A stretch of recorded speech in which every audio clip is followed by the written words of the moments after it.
My name is Hank Coyote Wagner, and this is my guitar story.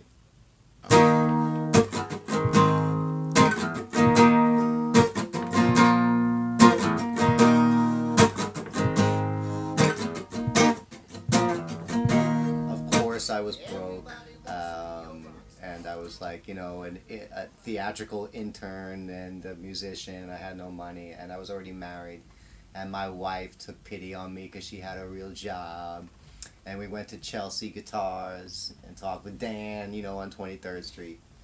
And I was like, I need to use guitar that I could afford, you know. And I tried to trade him up some like beat up like things that I had. He was like, no, these are worth no money. But he was like, he took this off the thing. He was like, but this guitar over here, this is like just your standard Yamaha working horse guitar, and as you can see, it's kind of beat up here and here, and there's a crack here. But he was like, it's got a nice sound, you know, and it's only like $200 or something like that.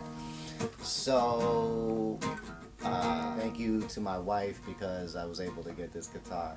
And honestly, I'm ready for the next guitar. This guitar has been with me now for a while, you know.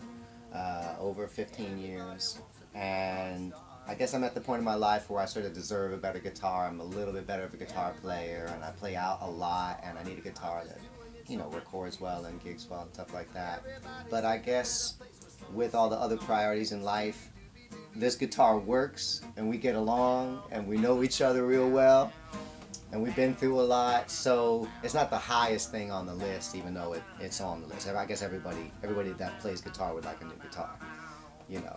But this one works. Preacher, but no two preachers see it eye to eye. Everybody wants to be a preaching how to doobie doobie doobie doobie die. This guitar and I bonded the first time in a significant way in upstate New York.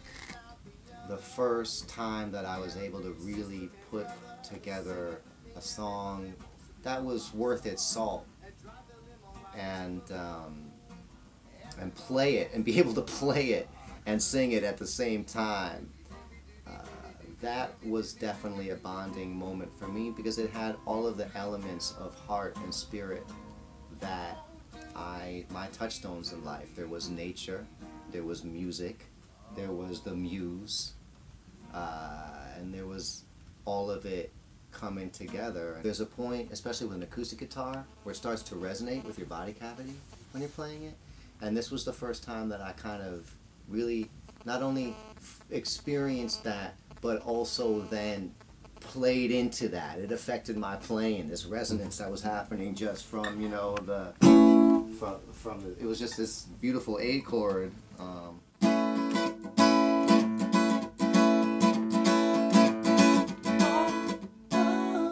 Yeah.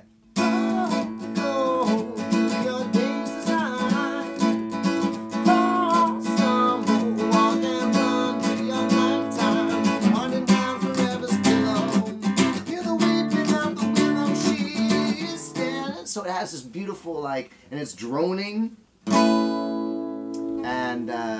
and so because it's like this droning pattern that was repeating, I was really feeling it. And I don't think my relationship with this guitar really was so strong until that. It was just an instrument until that time, and then it really became a friend.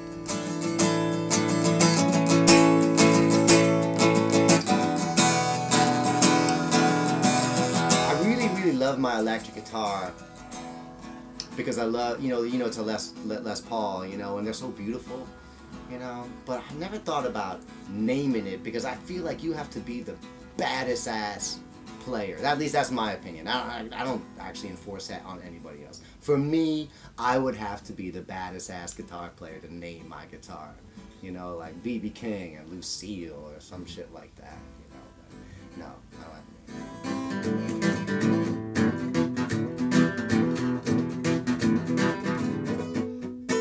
the relationship that I have with it is one of, I guess there is a thing about guys and tools, and really that's what it is. It's my tool, and It's as simple as that, you know, a policeman and his gun, you know, a songwriter and his guitar, you know, that's why they call it an axe. It's your weapon, it's your tool, and so for me, that's what that friendship is about. And I think that this guitar, I won't have any sentimental feelings about it until I have another guitar. Until this stops being like the only thing I got. So it's gotta be everything. Gotta be my friendship and, you know, my bitch. You know, it's gotta be everything. When I have another guitar, then I'll be like, oh yeah, that was my first guitar.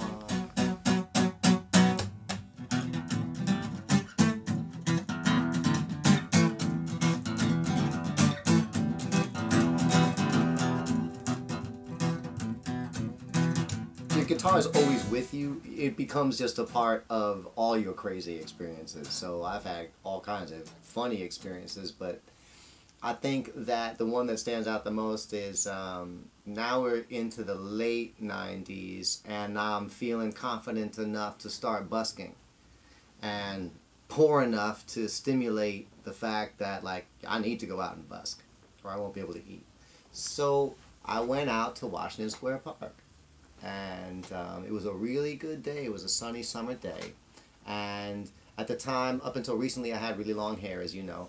And there I was, this long-haired hippie in like kind of like some kind of, I don't know, tie-dye or dashiki or some kind of bohemian-looking shit, you know, and some jeans and my, like, you know, kind of beat-up combat boots. And there I am with my guitar case, and I'm actually playing, and I'm playing my guitar and my harmonica, and people are putting money in, it's going really well, and I think somebody walked by and interviewed me and stuff like that. And so while I'm playing this kind of like really big, like, I don't know, like aging hippie homeless dude, like he was kind of like, you know, I swear to God that he was at least 6 foot tall. The story makes it seem like he was 8 feet tall, but he was at least 6 feet tall. And there he is, and he kind of like, he's grooving on the music, and I have that, you know, sort of altruistic giving spirit. I'm like, oh, you know, look, I'm playing my song. I'm like, look at the homeless crackhead, you know, enjoying my song. Isn't that nice? Well, as soon as I turn around, he like dives into my guitar case and grabs like all my money, and he starts running with it, you know, and he figures like, look at this little stringy little hippie, I'm gonna take this money and run, you know. And so like, no, I'm from 108th Street, you can't take my shit. So he starts running with it, and like I start chasing him with the guitar. And now of course, like 10 other guys try to rush my guitar case. No, I knew this was gonna happen, but I'm like, I don't care, I'm gonna fuck this guy up, I don't care what about the rest of the money. And so a bunch of other guys go for my guitar case, and people that were listening to my music fend them off, and they're like, no, don't take his shit, he's fighting some other guy who just took his shit. So I chase him across the fountain thing in the middle, and he gets to the other side, and I have my guitar, and I'm running after him. I'm like, I'm gonna bust this guy in the head, and I'm like, well, I could kill him, and I could crack the guitar, so I'm not gonna do that. I'm gonna wait, and I'm on his ass, and he gets to the other side of the fountain, and just as at the other side of the fountain, I like took it and I clipped his ankle with the bottom of it, so he did that like trip, like fall on the ground thing, and then like I held my guitar in my left hand, and I started beating the shit out of him and kicking him with my combat boots, and I literally, like, for dramatic effect, went, don't you ever steal money from a starving musician again! And he's like dizzy at this point. I like cracked his ribs and shit, and he's like, he like stands up, he still has my money, and I was like, give me the fucking money, you know, like, you know, and then he like gives me the money. The minute that he gives me the money, the whole freaking park, I'm telling you, the whole park is like, hey! Hey! And I go back, and like people start throwing money into my thing, and these like 12-year-old kids come up, they're like, thank you, man, that guy's been picking on everybody in the park and all this shit. And then 5 minutes after that, the 5-0 rolls up on me like, were you the guy that was just in the altercation on the other thing? Do you have a permit to play? You're going to have to leave the park and all this stuff. And I was like, wow, really? I'm the fucking bad guy. Well, I did just kick the shit out of somebody in front of the whole park. So that's my favorite story, I guess, that involved this guitar. Everybody wants to be a rock star and drive the limo right into a pool. Everybody wants to be a rock star singing doobie doobie doobie doobie doo. Everybody wants to be a porn star. I'm just doing it so I can pay for school.